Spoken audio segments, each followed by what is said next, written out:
36장 찬송입니다.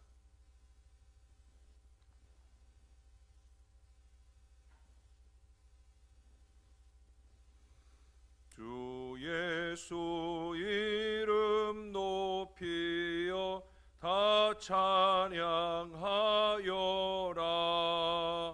금멸유관을 들여서 만유의 주 찬양. 금멸유관을 들여서 만유의 주 찬양. 주 예수 당한 고난을 못 잊을 죄인아, 내 귀한 보배 바쳐서 만유의 주 찬양. 내 귀한 보배 바쳐서 만유의 주 찬양. 이 지구 위에 거하는 온 세상 사람들, 그 크신 위엄 높여서 만유의 주 찬양. 그 크신 위엄 높여서 만유의 주 찬양. 주 믿는 성도 다 함께 주 앞에 엎드려 무궁한 노래 불러서 만유의 주 찬양. 무궁한 노래 불러서 만유의 주 찬양. 아멘. 그 다음 찬송도 한 장 더 하겠습니다. 37장 찬송입니다. 주 예수 이름 높이여 다 찬양하여라. 다 찬양하여라.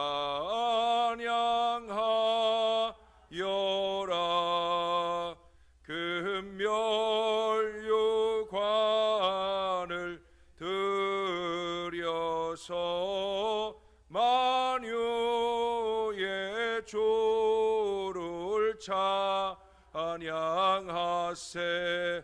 찬양 찬양 찬양. 만유의 주 찬양.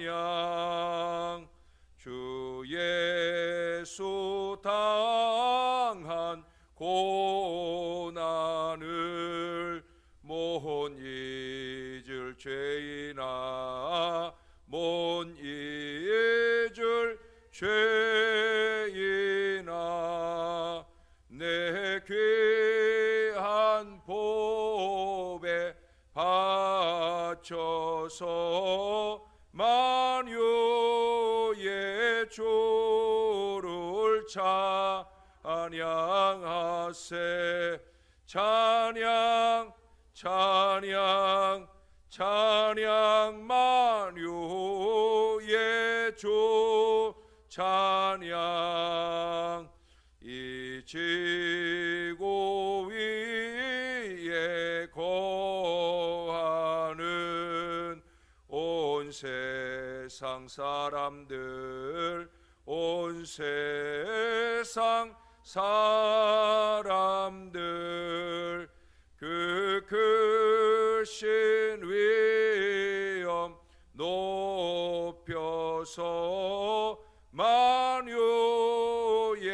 주를 찬양하세.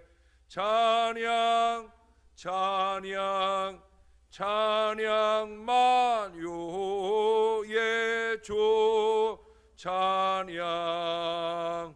주 믿는 성도 다 함께 주 앞에 엎드려 주 앞에 엎드려 무궁한 노래 불러서 만유의 주를 찬양하세. 찬양 찬양 찬양 만유의 주 찬양.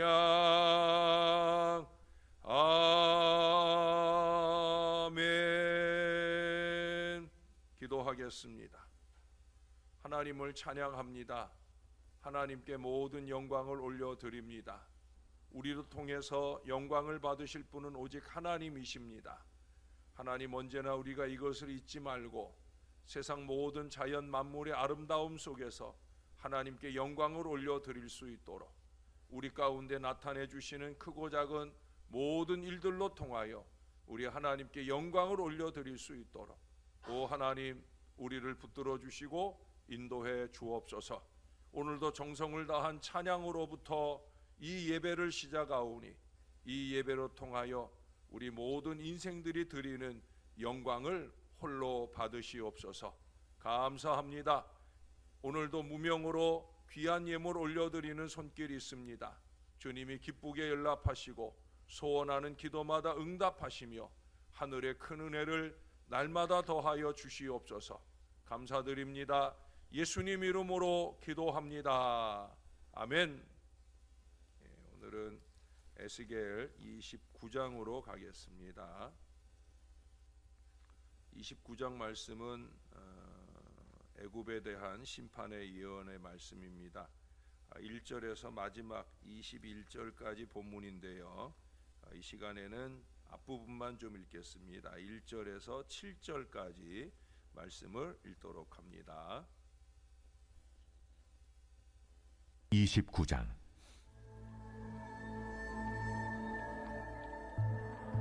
열째 해 열째 달 열둘째 날에 여호와의 말씀이 내게 임하여 이르시되, 인자야, 너는 애굽의 바로 왕과 온 애굽으로 얼굴을 향하고 예언하라. 너는 말하여 이르기를, 주 여호와께서 이같이 말씀하시되, 애굽의 바로 왕이여, 내가 너를 대적하노라. 너는 자기의 강들 가운데에 누운 큰 악어라. 스스로 이르기를, 나의 이 강은 내 것이라. 내가 나를 위하여 만들었다 하는도다.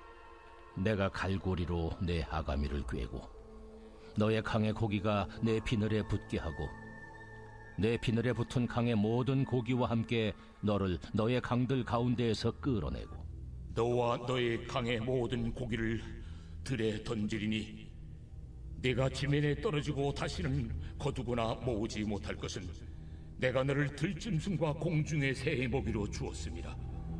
애굽의 모든 주민이 내가 여호와인 줄을 알리라. 애굽은 본래 이스라엘 족속에게 갈대 지팡이라. 그들이 너를 손으로 잡은 즉 내가 부러져서 그들의 모든 어깨를 찢었고, 그들이 너를 의지한 즉 내가 부러져서 그들의 모든 허리가 흔들리게 하였느니라. 아멘. 루스드라에서 사역하던 바울과 바나바는 사역 중에 그 날 때부터 안진뱅이 되었던 사람을 만나게 되고 그를 고쳐주는 역사를 이루게 됩니다. 그러자 루스드라 사람들이 깜짝 놀라면서 바울과 바나바를 신으로 여겨 그들을 제사하려고, 그들에게 제사하려고 하자 바울과 바나바는 즉시 스스로 옷을 찢으며 소리질러 외치고 간신히 그 무리들을 뜯어 말려 그들의 행위를 그치게 합니다. 왜냐하면 바울과 바나바는 하나님의 영광을 자신이 취하는 그 두려움을 누구보다 잘 알기 때문이었습니다. 절대 하나님의 영광을 가로챌 수 없다는 거죠. 어떤 목사님이 그가 설교를 하던 중에 아마 부흥 집회를 갔던 것 같아요. 집회를 인도하는 중에 성령께서 강권적으로 역사하셔서 무리들이 큰 은혜를 받았어요. 그러자 이 목사님께서는 교인들을 통성 기도를 시켜놓고 그리고 기도 중에 슬그머니 도망가 버렸다는 거예요. 뭐가 찔려서 도망갔겠습니까? 예배 후에 돌아올 많은 찬사들, 목사님 오늘 은혜 많이 받았습니다, 이 이야기들이 두려워서 그래서 도망가셨다는 거예요. 주를 아는 사람은 자신이 드러나는 것을 두려워합니다. 사람은 결코 하나님의 영광을 가로채서는 안 된다는 거예요. 근데 이것을 지켜내는 게 쉽지 않아요. 왜냐하면 우리 사람은 무엇을 하거나 갖거나 채우고자 하는 그런 성향을 갖고 있기 때문입니다. 뿐만 아니라 인간은 본능적 욕구의 충족만으로는 살아갈 수 없는 그런 존재입니다. 부단히 새롭고 더 나은 현실 세계를 추구하며 살아갑니다. 끊임없이 지향적이고 또 희구적인 존재라 말하기도 합니다. 그러므로 욕망 그 자체는 억제할 수도 탓할 수도 없는 겁니다. 다만 윤리적인 또는 신학적인 측면에서 볼 때 모든 욕망이 다 동일할 수는 없다는 거죠. 욕망 중에서도 제가 수요일 저녁에도 영혼 구원에 대한 열망, 영혼 구원에 대한 간절한 욕망, 뭐 그런 말씀을 드렸잖아요. 그런 것처럼 선한 건 또 있습니다만은 그러나 대부분 악하고 그릇된 것들이 많이 존재해요. 오늘 애굽을 향한 이 하나님의 말씀, 이 말씀을 통해서 우리 인간의 그릇된 욕망이 어떤 것인지 한번 꼽아보려고 합니다. 첫 번째 욕망은 소유하려고 하는 욕망이지요. 여기 3절과 일지하는 9절에 반복해서 나오는 표현이 뭐냐면 이 강은 내 것이다 하는 얘기예요. 그 강은 어떤 강이겠어요? 나일강을 의미하는 것으로 보여집니다. 나일강은 넓게는 바로 애굽을 상징하는 거죠. 그러므로 이 말씀은 이 나일강의 지류가 흐르는 그 모든 인근 주변 국가들을 다 소유하고자 하는 이 애굽 왕의 욕망을 나타낸 것이라 할 것입니다. 특히 그는 스스로를 강들 가운데 누운 큰 악어라고 그렇게 빗대기를 주저하지 않았습니다. 악어는 어떻습니까? 그 포악성과 왕성한 식성으로 그 하수의 모든 것들을 가리지 않고 자기 것으로 삼켜버려요. 그러니까 한 번은 그 동물의 왕국이란 프로그램을 보니까 물속에 이렇게 앉아있다가 물 먹으러 온 사슴을 이렇게 물어서 삼키는 그런 장면을 본 적도 있어요. 정말 대단한 식성이 아닐 수 없지요. 또 그 이상 식성을 채우기 위해 상당히 잔인하기도 합니다. 이와 같이 바로 왕도 그 소유욕에 있어서 악어에 뒤지지 않는다는 거예요. 사실 역사적으로 볼 때도 애굽은 일찍이 이스라엘 사람들을 자기 나라의 노역군으로 계속 삼기 위해서 막 태어난 유아들까지도 학살하는 이 잔인함을 서슴지 않았던 나라였잖아요. 분열 왕국 후에는 애굽 왕 시삭이 예루살렘 성전을 점령하기 위해 침략한 것을 기점으로 수많은 전쟁을 일으켰어요. 특히 바벨론이 하나님의 명에 의해 이스라엘을 침공할 때에도 애굽은 자국 영토의 확장을 위해 갈그미스까지 원정을 한 내용들이 열왕기하 23장에 잘 나타나고 있어요. 우리 옛날에 이솝 이야기 중에 자기 입에 물고 있는 그런 고기 덩어리를 물에 비치는 자기 모습을 보고는 그 물에 비치는 개의 그 고기까지 탐내느라고 그래서 엉 짖다가 자기 입에 물려있던 그 고기를 놓쳐버리는 그 어리석은 개의 이야기를 아는데 바로 애굽이 그런 모습이었다는 거예요. 실로 부패한 인생의 욕망은 순전히 가지려고만 하는 것으로 특징 지워집니다. 돈이나 명예나 권력 따위의 끝간대를 모르고 움켜쥐고 쫓는 삶이 오늘 현대인들의 자화상이라 말할 수 있을 거예요. 저는 특별히 교회를 목회하면서 보면 교인들 중에는 하나님 것조차 자기 것으로 움켜쥐고 놓지 않는 어리석은 사람들을 많이 봅니다. 하나님 것조차 자기 마음대로 좌지우지하는 어리석은 사람들을 얼마든지 봅니다. 여러분, 이 같은 풍토 속에서는 참으로 내가 무엇이 되고자 하는 그 노력은 모든 것들이 다 헛된 것일 수밖에 없게 되어진다는 거예요. 그러나 분명 기억해야 될 것은 진정 의미 있고 승리하는 삶은 소유지향적인 데 있는 것이 아니라 우리 사람됨의 정신적 차원에 있다는 것입니다. 인간이 쓸어 모을지라도 하나님께서 지켜주시지 않으면 소용이 없다는 사실을 성경은 여러 군데서 우리에게 가르쳐 줍니다. 과도한 소유욕은 불같은 파괴력으로 결국 자신의 생명까지 해치게 된다는 사실을 잊지 말아야 된다는 거예요. 며칠 전의 말씀처럼 움켜쥐려고만 하지 말고 손을 펴서 섬기고 나누는 이 영적인 거래에 더 열심내는 신앙의 사람들이 되어야 된다는 거예요. 두 번째 꼽을 수 있는 것은 역시 이 강은 내 것이라 하는 그 다음 말씀 뭐예요? 내가 만들었다는 거죠. 내가 만들었다. 역시 3절 9절에서 반복해서 이 얘기를 해요. 내가 만들었다. 그러니 그 얘기는 뭐예요? 내 맘대로 하겠다는 거죠. 인간에게는 누구나 다른 사람 위에 군림하고자 하는 지배욕이 있습니다. 실상 인류 역사는 강자가 약자를 지배한 과정이라 해도 별 무리가 없어요.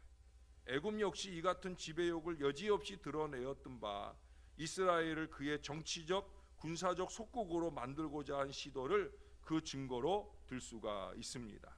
실제 애굽 왕 바로느고는 이스라엘을 침공해서 여호아하스를 폐위시키고 애굽으로 잡아가고 대신에 여호야김을 꼭두가시로 세우기까지 한 얘기를 열왕기하 23장 후반부에 쭉 읽어볼 수가 있어요. 이스라엘 멸망 시 애굽이 그 동맹군으로 이스라엘을 도와주고자 왔던 것도 사실은 이스라엘에 대한 애굽의 지배권을 강화하고 존속시키기 위한 책략일 뿐이라는 거예요. 뭐 이스라엘을 위하고 아껴서가 아니라 여기 표현하는 것처럼 자기를 위해서 그 모든 일들을 했다라고 하는 거죠. 간혹 교회들 가운데 보면 교회를 세우는데 쉽게 얘기하면 창립 멤버라고 하는 사람들, 그래서 교회를 든든한 반석 위에 세운 사람들이 마치 자신이 교회의 주인이냐, 내가 만들었다, 내가 세웠다, 이 어리석음을 가지고 교회를 좌지우지하려는 그런 아쉬운 모습을 보이는 경우들도 많이 있습니다. 사랑하는 여러분, 하나님께서 부여하신 제도와 질서 내에서의 다스림까지 악하다고 말씀하시는 건 아니에요.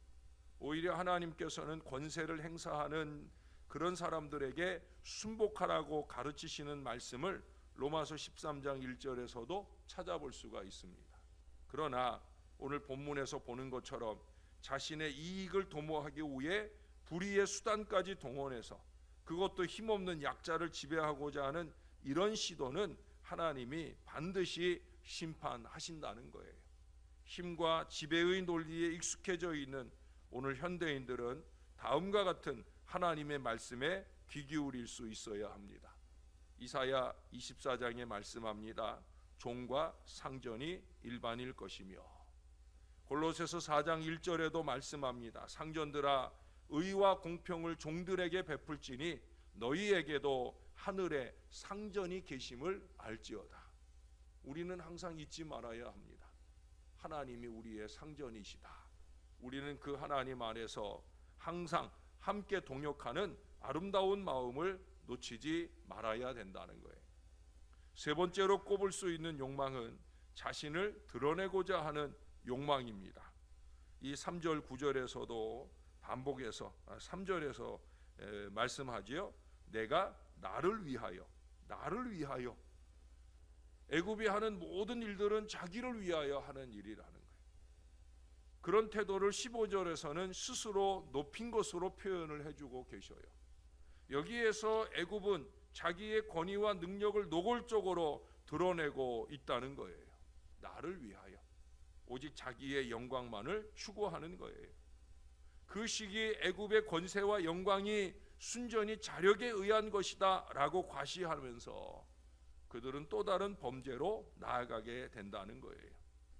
역사적으로 볼 때 애굽은 거대한 나일 삼각주를 낀 문명 발상지로서 이스라엘 민족에게 정치적 종교적으로 심대한 영향을 끼쳐왔어요.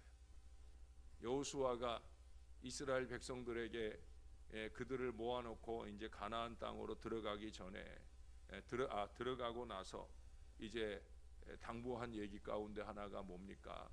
너희들은 애굽에서 섬겼던 신을 섬기겠느냐? 아니면 이제 가나안 땅에 들어와서 너희가 접하게 되는 신들을 섬기겠느냐? 아니면 우리를 여기까지 인도해 주신 하나님을 섬기겠느냐? 나와 내 집은 오직 여호와만 섬기겠노라.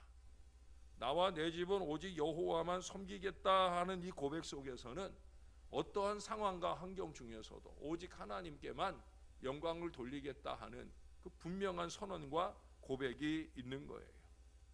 그러나 안타깝게도 애굽은 그러지 않았어요. 그들은 자기들이 이룬 그 번성은 하나님의 일반 은총의 결과일 뿐인데 그들의 특별한 공로나 선행에 의한 것이 아님에도 불구하고 그들은 스스로의 영광을 스스로가 만들고 누리게 될 것을 선언하고 있다는 거예요. 사랑하는 여러분, 보통 가난한 처지에 있거나 미약할 때에는 겸손의 덕을 보이기가 쉬울 거예요. 그러나 일단 명예를 얻고 성공의 반석 위에 앉게 되면 옛 일을 망각하고 하나님의 은혜를 잊어버리고 자기를 높이고 드러내기에 분주한 경우를 많이 봅니다. 그러므로 우리에게는 성공했을 때나 큰 은혜를 받았을 때 더욱더 자중하는 믿음의 태도를 가질 수 있어야 된다는 거예요. 어찌할 수 없는 상황 속에 상석에 오를수록 자신을 숨기고 그리스도를 자랑하며 드러내는 건강한 믿음의 삶을 살 수 있어야 된다는 거예요. 자기 PR의 시대, 자기 극대화의 논리 속에 몰두하는 오늘날 그리스도인들은 특별히 이 사실을 명심해야 될 것입니다. 여러분, 인간의 타락의 근거가 어디 있습니까? 하나님과 같이 되려는 마음. 사단은 그렇게 이 땅에 추락했다고 말씀을 드렸잖아요. 마찬가지예요.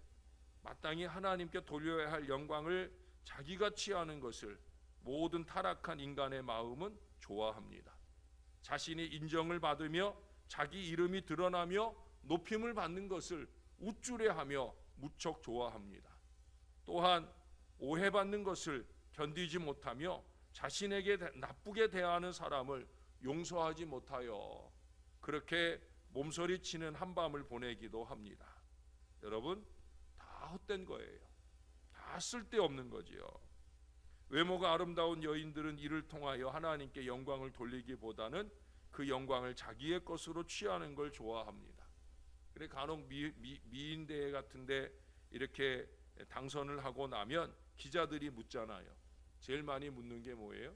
자기의 외모에서 가장 자신 있는 부분은 어디입니까? 그러면 한 여인도 겸손하게 별로 없어요 이렇게 말하는 여인들은 거의 없다는 거예요. 어딘가 흡족한 표정을 지으면서 눈이 예쁘다고들 해요. 그런다든지 아니면 자기 신체에 자랑 있는 어느 부분을 가르치면서 오히려 더 자기를 드러내기를 주저하지 않는다는 거예요. 사랑하는 여러분, 우리는 어떻습니까? 과연 그들을 누가 만들었느냐는 거예요. 과연 우리를 누가 세웠냐는 거예요. 영광은 오직 하나님만이 받으셔야 합니다.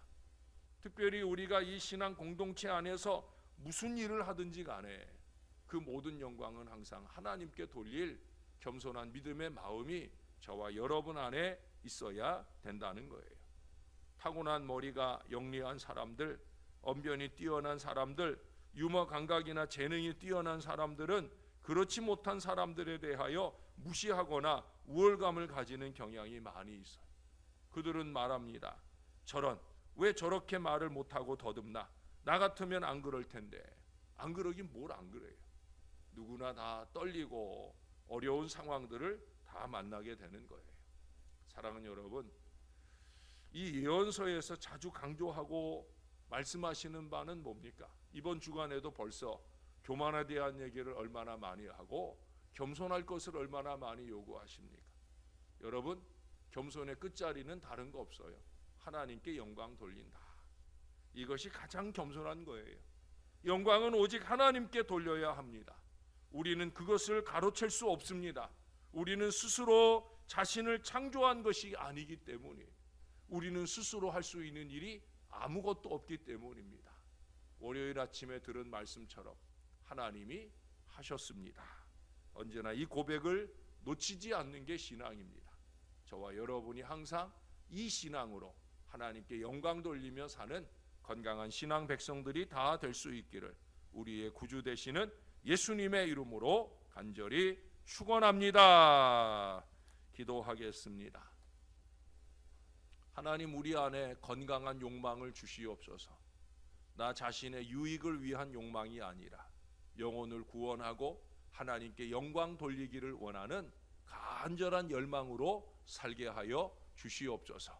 우리가 무엇인가를 이루었을 때에도, 우리가 무엇인가를 잘했을 때에도 사람들이 우리를 칭찬하려 할 때 모든 영광은 하나님께 언제나 이 마음을 놓치지 않는 목회자가 되게 하시고 성도들이 되게 하여 주시옵소서. 하나님, 이 교회를 통해 하나님이 많은 영광을 받으시길 소원합니다. 보이지 않는 구석구석에서 여러 모양으로 애쓰는 귀한 손길들이 있는 것 얼마나 감사한지요. 그들의 마음에 한결같이 하나님께만 영광 돌리기를 위하는 최선의 마음으로 애쓰는 것 얼마나 감사한지요. 언제나 우리 교회는 이렇게 보이지 않는 곳에서 하나님께 영광을 돌리는 많은 손길들을 통해 든든히 세워져 가는 아름다운 교회가 되게 하여 주옵소서.